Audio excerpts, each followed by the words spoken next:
बच्चों, आपका हमारे YouTube चैनल आइडियल देव क्लासेस में स्वागत है। आइए आज हम आपके लिए लेके आए हैं ब्रिज कोर्स 2022-23 कक्षा 9 में विषय हिंदी विद्यार्थी कार्यपुस्तिका। ये आपको लोक शिक्षण स्कूल शिक्षा विभाग मध्य प्रदेश के द्वारा दी गई है। देखते हैं आपके लिए क्या है। सूरज का ब्याह, ये क्या है? कविता है। सूरज का ब्याह मतलब सूरज की शादी। तो इस कविता को पढ़ते हैं हम। उड़ी एक अफवाह सूर्य की शादी होने वाली है। उड़ी एक अफवाह सूर्य की शादी होने वाली है। वर के विमल मोर में मोती उषा पिरोने वाली है। मोर करेंगे नाच गीत कोयल सुहाग के गाएंगी। लता विटप मंडप वितान से वंदन वार सजाएंगी। जीव जंतु भर गए खुशी से वन की पात पात डोली। इतने में जल के भीतर से एक वृद्ध मछली बोली। वृद्ध मतलब बूढ़ी मछली बोली। सावधान जलचरों खुशी में सबको साथ नहीं भूलो। ब्याह सूरज का ठीक मगर तुम इतनी बात नहीं भूलो। ब्याह सूरज का ठीक मगर तुम इतनी बात नहीं भूलो। एक सूर्य के ही मारे हम विपद कौन कम सहते हैं। गर्मी भर सारे जलवासी झटपट करते रहते हैं। अगर सूर्य ने ब्याह किया 10-5 पुत्र जन्माएगा। सोचो तब उतने सूर्य का ताप कौन सह पाएगा। अच्छा है सूरज कंवारा है, वंश विहीन अकेला है।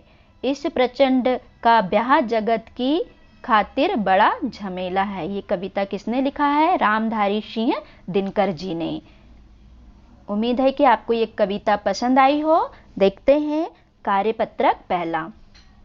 शुद्ध लेख, शिक्षक द्वारा बोले गए शब्दों को लिखिए। यहाँ आपके शिक्षक जो आपको शुद्ध लेख बोलेंगे आपको यहाँ लिखना है। मैंने इन शब्दों को लिखा है, आपके शिक्षक जो बोलेंगे आप वो यहाँ लिख सकते हैं। अफवाह, अफवाह मतलब झूठी खबर। सूर्य, विमल, कोयल, सुहाग, कुंवारा, खातिर, पाएगा, सावधान, जलवासी। जलवासी मतलब जल में रहने वाला। कार्यपत्रक दूसरा देखिए। अपनी पसंद की एक कविता लिखिए। मुझे जो पसंद थी मैंने वो लिखा है यहाँ। आपको जो पसंद हो आप वो कविता यहाँ लिख सकते हैं। आसमान में निकले तारे देखो कितने प्यारे प्यारे। आसमान में निकले तारे देखो कितने प्यारे प्यारे। चंदा मामा सबसे प्यारे लगते हैं ये सबसे न्यारे। देखो इनकी शान निराली, सूरत कितनी भोली भाली। कार्यपत्रक 3 देखते हैं। निम्नलिखित शब्दों में कुछ तद्भव और कुछ तत्सम शब्द सम्मिलित हैं। इन्हें चुनकर अलग अलग कीजिए। हमें यहाँ पर तद्भव और तत्सम शब्द चुनकर अलग अलग लिखना है। जैसे हस्त, मिट्टी, साग, मोर, भीत, स्वप्न, मृतिका, शाक, भित्ति, चंद्र, समुद्र, झरना, श्रृंखला, हाथ, गौरा, सपना, हस्त, चांद, वित, पात, मछली, कान, हिरन। ये शब्द दिए हुए हैं। हमें यहाँ तद्भव और तत्सम शब्द अलग करना है। तद्भव शब्द देख सकते हैं हम क्या क्या है। मिट्टी, मोर, साग, भीत, चांद। ये क्या है? तद्भव शब्द हैं। तत्सम शब्द कौन कौन से हैं? हस्त, स्वप्न, शाक, भित्ति, चंद्र। और तद्भव शब्द देखिए यहाँ। समुद्र, झरना, हाथ, गोरा, सपना, मछली, कान, हिरन। और तत्सम शब्द कौन सा है? श्रृंखला, हस्ती, पात और वित्त। ये कौन से हो गए? यहाँ आप समझ सकते हैं तद्भव शब्द और तत्सम शब्द। हम आगे बढ़ते हैं।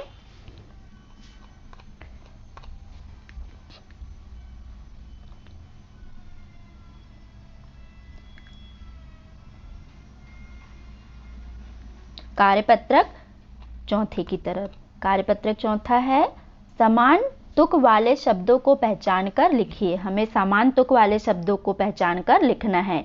जैसे दुकान, सपना, दिला, घटिया, किला, गाएगी, हाथ, नारा, मान, नहर, बात, अकेला।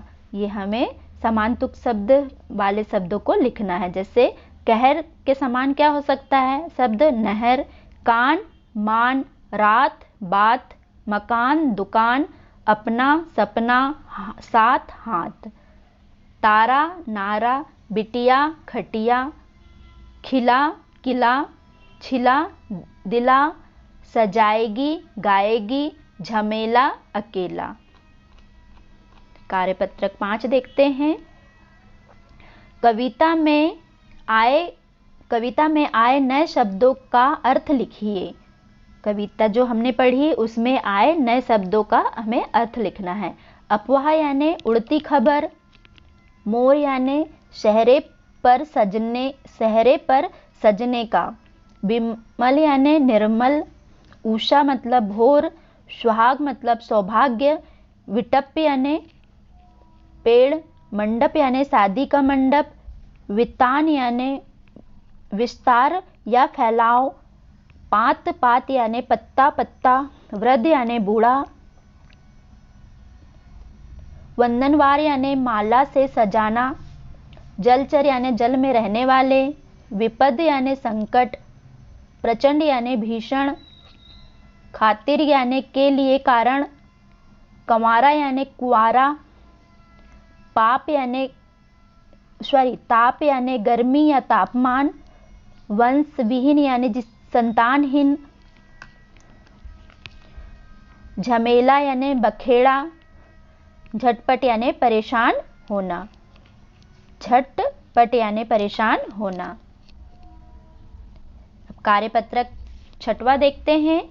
निम्नलिखित काव्यांश को पढ़कर नीचे दिए गए प्रश्नों के उत्तर में से सही विकल्प चुनिए।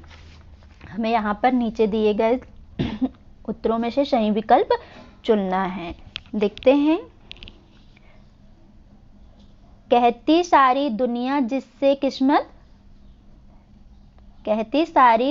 जिसे किस्मत नाम है, उसका हकीकत में मेहनत। जो रचते हैं खुद अपनी किस्मत, वे कहे जाते हैं साहसी। जो करते हैं ईश्वर से शिकायत, वे कहे जाते हैं आलसी। जो रुक गया मिट गया उसका नामो निशान, जो चलता रहा अपनी मंजिल वो पा गया। खुशी के हकदार है वही जिन्होंने दुख को सहा, छोड़ के दामन फूलों का कांटों की राह को चुना। निराशा का अंधकार मिटाकर आशा के दीप जलाओ, छोड़ भाग्य की दुहाई अपनी किस्मत स्वयं बनाओ। निराशा का अंधकार मिटाकर आशा के दीप जलाओ, छोड़ भाग्य की दुहाई अपनी किस्मत स्वयं बनाओ। आप यहाँ पर प्रश्नों के सही विकल्प चुनना है। हमें ये प्रश्न दिया हुआ है, ये 4 ऑप्शन दिए हुए हैं, हमें सही ऑप्शन चुनना है। देखिए प्रश्न पहला, हकीकत में किस्मत किसे कहते हैं? हकीकत में किस्मत किसे कहते हैं? सेहत, रहमत, सहमत और मेहनत किसे कहते हैं? सही किस्मत मेहनत करने से ही हमारी किस्मत अच्छी बन सकती है। दूसरा प्रश्न, जो अपनी किस्मत रचते हैं उन्हें क्या कहते हैं? साहसी। तीसरा प्रश्न देखिए, सच्ची खुशी का हकदार कौन होता है? दुख सहने वाला। जो दुखों को सहकर आगे बढ़े वही सच्ची खुशी का हकदार होता है। चौथा प्रश्न देखिए, किसका अंधकार मिटाना है? निराशा का। हमारे मन में किसी प्रकार की निराशा नहीं होनी चाहिए। अगर निराशा होगी तो हमारा जीवन एक अंधकार के समान है। प्रश्न 5वां, किसे छोड़ने पर किस्मत बनती है? किसे छोड़ने पर किस्मत बनती है? भाग्य की दुहाई। हमें अपने भाग्य को कभी नहीं कोसना चाहिए। प्रश्न 6वां देखिए, जो रुक गया मिट गया उसका। प्रश्न क्या कह रहा है? जो रुक गया मिट गया उसका नामो निशान। ठीक है, यहाँ आपका कार्यपालिका 6वीं कंप्लीट होती है। कार्यपालिका 7वीं देखिए, कार्यपत्रक 7वीं। नीचे दिए चित्र को देखकर अपने सरल शब्दों में अनुच्छेद लिखिए। आपको ये चित्र देखना है कि आप इस चित्र में क्या समझ सकते हैं। ये देखिए, सूर्य अपनी रोशनी बिखेर रहा है। ये पक्षी एक पिंजरे में कैद है। ये झरना बह रहा है जो अपनी सुंदर आवाज़ से चिड़ियाओं को, पक्षियों को मधुर कर रहा है। ये फूल, पेड़ पौधे हैं। तो ये आप चित्र ध्यान से देखिए और इसका वर्णन अपने शब्दों में लिखिए। मैंने अपने शब्दों में इस तरीके से लिखा है, आपको बताती हूँ। अनुच्छेद, यहाँ एक चिड़िया है जो पिंजरे में कैद है। मुझे दिखाई दे रहा है कि चित्र में कि एक चिड़िया है जो पिंजरे में कैद है। उसे बाहर बहुत सारी चिड़िया उड़ते दिखाई दिख रही हैं। उस चिड़िया को बाहर का जीवन सुखद लग रहा है। मतलब वो पिंजरे में कैद है, उसे बाहर निकलना चाह रही है वो, क्योंकि उसको बाहर का जीवन बहुत सुखद लग रहा है। वो भी अपने पंखों से उड़ना चाहती है। वह पिंजरे से बाहर होकर सुखद जीवन जीना चाहती है और वह खुले आसमान में उड़ना चाहती है। वो क्या चाह रही है कि मैं भी दूसरी चिड़ियाओं की तरह खुले आसमान में उड़ सकूं। आप अपने शब्दों में यहाँ पर लिख सकते हैं और अच्छे तरीके से। अगर आपको यह वीडियो पसंद आया हो तो प्लीज़ इसे लाइक कीजिए, शेयर कीजिए और अपने साथियों के साथ इसे ज़रूर शेयर कीजिए और सब्सक्राइब करना ना भूलिए। मिलते हैं अगले वीडियो में।